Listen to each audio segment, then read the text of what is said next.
What's up, everybody? It's me, JazzSanti, back again for another set of comic book reviews brought to you by BKBN's Comic Nation Live. I got 2 Marvel comics to review, so let's get to it. So, I'm going to start off with Superior Spider-Man issue 4. I'm really liking this book. I like Otto Octavius' mindset on how how things are going with his new life, involving Peter's Aunt May and how he's doing things when it comes to fighting crime, and he's actually doing a lot better than Peter did. That's why it's called Superior Spider-Man. And we get an introduction of, well, not an introduction, we get a return of a character, a villain. You know, he makes a return in a big way. And I'm not really going to spoil it. I'm going to leave it for you guys to read. But story was great. Art was great. I really enjoyed this. So I have to give this a solid 4 out of 5. Next up, we have a new ongoing book in Nova issue 1.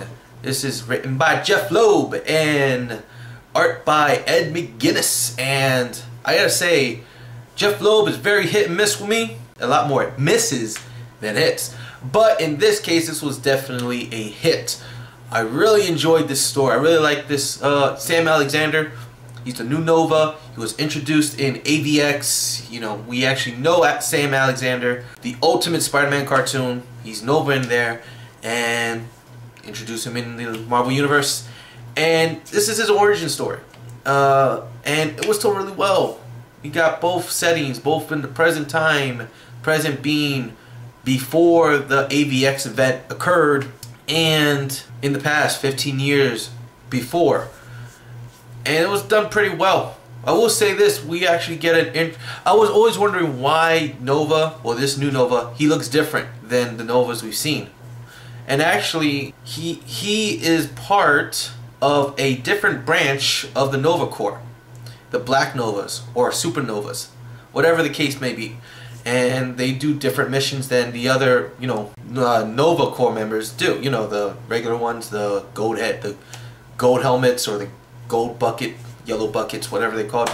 But what's kind of funny is that the Black Novas don't really like the standard Novas. I guess just because of the missions they do and how their personalities are. But it was really cool, and really intrigued on the story between Sam and his family, and the whole just this whole story, how it's going to build up to him becoming the next Nova of Earth, well, in this case the Black Nova of Earth, whatever the case may be. And art wise, it's great. I love the art in this book.